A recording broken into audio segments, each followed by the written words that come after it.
You've probably experienced that before. You want to take your Google Ads revenue to the next level, but it seems that you're capped at $500, $1,000, $2,000 a day, and you cannot break through this invisible ceiling. Google Ads just won't take your money the way Facebook ads do. So in today's video, I want to show you the exact steps that you can take to really unleash the potential of Google Ads and to make sure that you are running at full speed and not leaving anything on the table.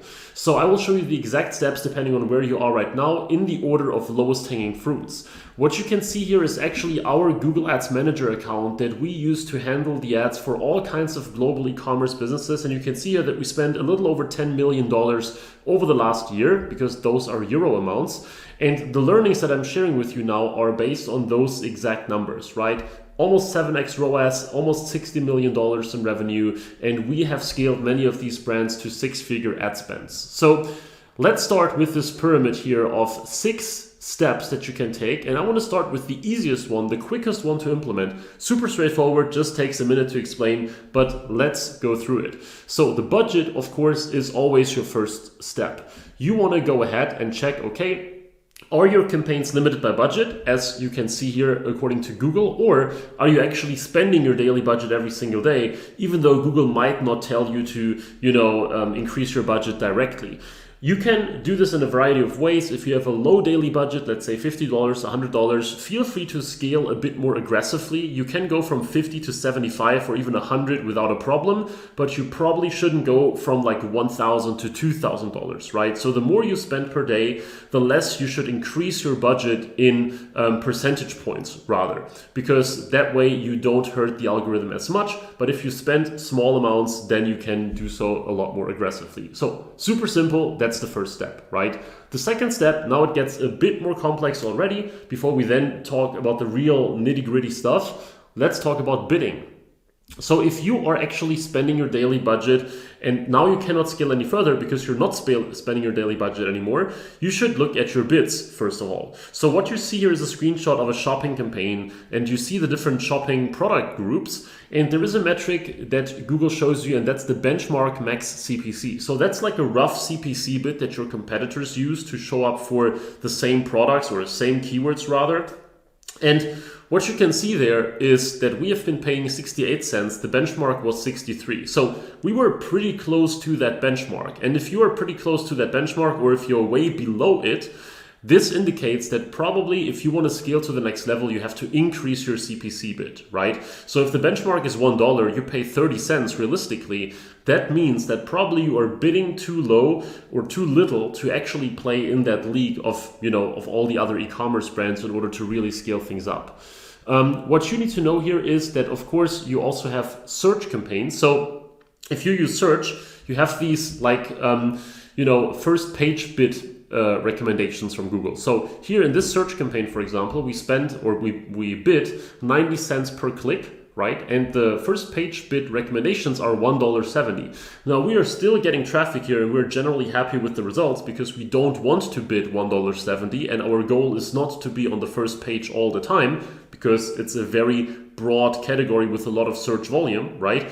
So you should always try to balance that. But here, the first page bid isn't our goal, but you should make sure that if you want to scale aggressively and you want to increase your budget, which is the main point of this video, that you get closer to or actually on the first page using the bid that is indicated by Google, okay?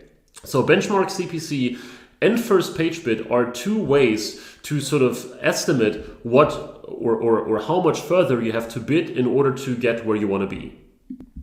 What is also important to know here is that when you are running on target ROAS, you have to decrease your target if you want to scale, because decreasing your target has the same effect as increasing your manual CPC bid, because it will tell Google to be less restrictive. All right, so with that being said, let's look into the next step. That is optimization. Now, that's of course a huge topic in and of itself. I could make 10 videos, 20 videos just about that. But let's talk about some brief optimization points. So after your budget and your bidding is on point, what you can do next to scale further. So here's a very, very short optimization checklist. The first thing, talk about it all the time, are negative keywords in place, because negative keywords will actually make your traffic more relevant so that you can get more sales from it. You will see better CTR, etc., which means you can scale more.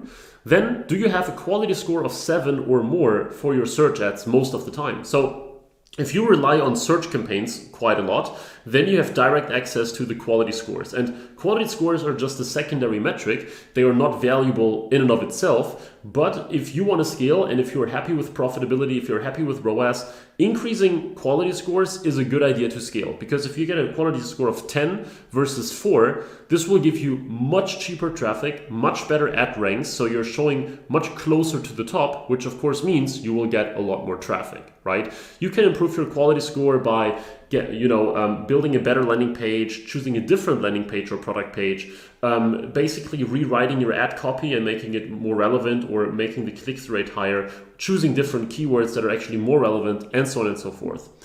Then, in terms of shopping campaigns, are they structured properly? Do you push the best sellers individually? Do you remove underperformance? Do you try target ROAS instead of manual CPC after a while? So many brands, even those spending, let's say, $50,000 a month that come to us for help, they have very, very simplistic shopping ad structures, like one super large shopping campaign or two, not really distinguishing between products, using custom labels, and so on and so forth. Sometimes it can still work that way, but the problem is you will not get the most performance out of it. So when I look across our best performing clients spending $100,000 a month, $80,000 a month, $50,000 a month, whatever it might be, with a great ROAS of 5, 6, 7, 8 or something along those lines, we almost always have a super segmented shopping /PMAX/search setup, and we push the best sellers differently than we do push the seasonal products. Then we push those with low margins. Then we push those that are very difficult to sell, and so on and so forth. So optimizing means that you don't treat all your products the same way. That way you can actually scale them further too. Also, campaign experiments. The only way that you can truly split test in Google Ads is with experiments where you can somewhat do like a 50-50 split, even though normally it's still rather like 60-40, 70-30. It's almost never 50-50, but experiments come somewhat close. So if you just have a search campaign with two different ads, Google can decide which ad to send the traffic to, basically. So with experiments, you can actually check, okay, is target ROAS the better bidding strategy? Is landing page XYZ better than landing page ABC, for example? We use it a lot for URL tests. You can test match types, you can test everything in order to get more optimization in, better results, more volume, and so on and so forth, okay? Then next up, we have click-through rate. Now, this might be sound a little bit simplistic to you, but here's the point, right? With click-through rate, if you get a higher one, you will get a lot more traffic and a lot more sales. So look at these few examples here. For example, here for like travel sling bags, there are the typical ones, white background, and then there is one with an actual person wearing it. I'm not saying that one is better than the other, but the point is you should test it, right? If you have only white background images, or if most of your competitors use white background images, standing out might be a good idea. You cannot say that white background is always better or always worse and ambient is always better or always worse. It's really a matter of, okay, first of all, how good is the quality of your image in this case? I'll talk about the image right here, okay? And second of all, what are the others doing? So if everyone uses white background, maybe try something else. If everyone uses models or ambient shots, maybe try white background because you will stand out more. Right? Here, Nike sneakers, you have those from the top with like a black background, you have someone wearing them, then you have the typical white background shots. Same thing, right? It's very difficult to tell up front which one will have the highest click-through rate. Maybe this one here has a click-through rate of 2 and the others have a click-through rate of just 1%. So this has a massive impact and you should therefore regularly tweak your shopping images, for example. Or here, when we talk about search ads, right?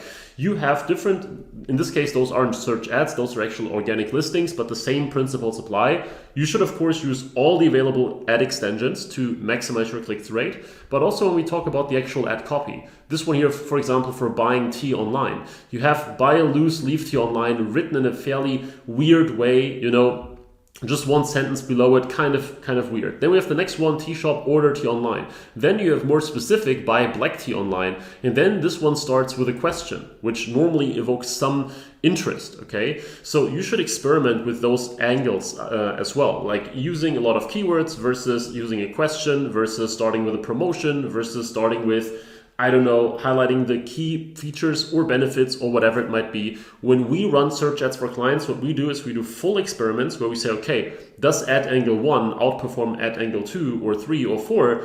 Instead of just having like one huge responsive search ad with 15 different headlines and then just letting it run forever, we run these very controlled tests and then say, okay, this works better than that and that works better than that, and so on and so forth. That way you maximize your click-through rate. Again, click-through rate is not a main metric. The main metrics, of course, are sales, ROAS, profitability. But your click-through rate, when you are happy with results, can help you scale further. Because guess what? Getting your click-through rate from 1% to 2% will double your sales. Of course, all other things being equal, as long as your conversion rate doesn't suffer from it, and so on and so forth. But if you manage to get it from 1 to 2, or from 2 to 4, from 5 to 10, you are doubling your sales. Many people don't really understand that. They think like click-through rate is kind of nice to have, but sometimes it can be a lot easier to get your click-through rate from 1 to 2 than your conversion rate from 2 to 4, right? Doubling conversion rate can sometimes be very unrealistic, but doubling your click-through rate, depends on the case, of course, might be the much easier thing to do. Now we have feed optimization, and on feed optimization I have an entirely separate video where I talked, for example, to Jacques from Data Feed Watch for almost an hour. We talked about all kinds of hacks for feed optimization, so make sure to check that after this video if you're interested in that. But just on a very top level, feed optimization, you should focus on 3 main things, or technically 2 main things. The first is product title optimization. That should probably be 60% of your effort with feed optimization, right? So if you want to scale to that next level, if you're stuck at $500 a day with your shopping campaigns, you want to get it to 1,000. Optimizing your product feeds, meaning adding more relevant keywords, adding more context, colors, materials, sizes, etc. to the title, adding main features. You know, if you have Bluetooth if your product has Bluetooth, you should add that. If your product has some other cool feature, you should mention that as well, if it's a feature that people use to describe the product and buy it and find it. 60% of your effort should be on product title optimization. 30% of your effort should be on the product image. So testing new images, adding new images, maybe even getting entirely new photos done for your images if they're not that great, okay? The product image doesn't have a huge effect on the impressions that you get, so it doesn't allow you to scale per se, but again, it allows you to scale via click-through rate, because a great image or one that generates high click-through rates will of course get you a lot more sales in the end, as we just discussed. And then last but not least, we have the rest, you know, all the other attributes that you can add to just add a little more performance to the whole thing. Gender, age group, as I said, color, size, Google product category, you name it. Many of those are not mandatory, depending on what you sell at least, but they can still, you know, get you another 1% in performance, another 2%, another 1%, and it really adds up. So a well-optimized feed should literally make use of all the attributes available so that you can make sure that the feed isn't stopping you from scaling. That's the very important point here. You don't know normally what stops you from going from $500 to $1,000 per day in ad spend. So you have to make sure that you systematically eliminate all of the options so that you're only left with a few more things to do, and then you can really scale it from there. That's exactly how we have taken brands from $50,000 to $100,000 a month in ad spend, for example, right? Or from literal zero to $25,000 a month in ad spend. We do it step by step, of course, with many more steps than what you have seen here so far, and many more details and everything. But from a very high level, that's what you should be focused on. An optimized feed can sometimes give you 50 to 200% or more impressions. All right. So if you're getting 10,000 impressions per day and you optimize everything about your feed, you can get 20, 30, 40, whatever it might be, depending, of course, on how unoptimized it was before. All right. And last but not least, we have Performance Max. Okay, so Performance Max, we use it a lot, right? Here you see last year we spent 6 million euros, about $6.6 million on Performance Max alone. And the important part here is that Performance Max campaigns sometimes make a lot of sense, sometimes they don't. Typically, we don't start with Performance Max. We like to use shopping and search first, and then we want to use others, and then we want to, see if a demand gen plus shopping plus search setup maybe performs the best. But the point is that Performance Max is extremely important in actually scaling to the next level when the other campaigns are not scalable anymore, right? So when you have a shopping campaign, a search campaign, or several search and shopping campaigns, you've done everything that I mentioned in this video and more, right? And you still cannot scale them, then sometimes PMax might be a good idea just because it has more inventory, because Google tends to sort of prefer it a little bit and gives you some rewards due to that. And of course, because it shows on all the different networks at the same time. So when we look at PMax, it is a shopping, search, YouTube, and display/demand gen campaign all at once. And that can really help you scale to the next level, especially if you handle the ads by yourself and you don't have the time or the skills that it takes to really fine-tune your entire account with all those individual campaigns. Now, that doesn't mean, of course, that the natural evolution of any account is to eventually use PMax. We have accounts spending tens and tens of thousands of dollars per month. They use PMax, but they're not using PMax right now. But yes, most accounts eventually, sooner or later, use PMax as well. It is a useful campaign type that can take things to the next level, can unlock that extra level of volume. Of course, you still need to optimize them. You can set them up in a better or a worse way, but eventually PMax might be a good idea to take things to the next level with your account when the other campaign types do not have an inventory anymore. Normally, though, people are most focused on shopping and search and they haven't maxed out everything before they look into PMax, right? That's also very important to know. So when those things seem pretty complex to you, when you don't know where to start, when you try to go from 10,000 to 20,000 a month forever now, this is something that we can help you with directly. We work with e-commerce brands normally making more than $50,000 a month across all their channels or more. And we help them scale their Google Ads to the next level, while of course keeping ROAS intact with a full focus on profitability. And if you want us to help you grow your Google Ads sales to the next level, work in a very, very personal environment with us and make sure that we only care about sales and ROAS and not vanity metrics like impressions or clicks, or only boost your brand search conversions, which is very easy to do, then I recommend that you check the link in the description where you can either book a call with us or simply get in touch. We don't force you to jump on a call, and then we can see if we can actually help you grow your sales further. So if you feel that you're stuck, if you hit that invisible ceiling, make sure to check the link. We'll speak soon and see if there is some room for us to help you. So if this video was helpful, put it in the comments. Let me know where you are on that hierarchy at the moment, where you're stuck. 5, 10, 20,000, wherever it might be. And of course, make sure to subscribe and leave a like to not miss any Google Ads for e-commerce content. Thank you very much for watching. I look forward to see you in the next video again. Bye-bye.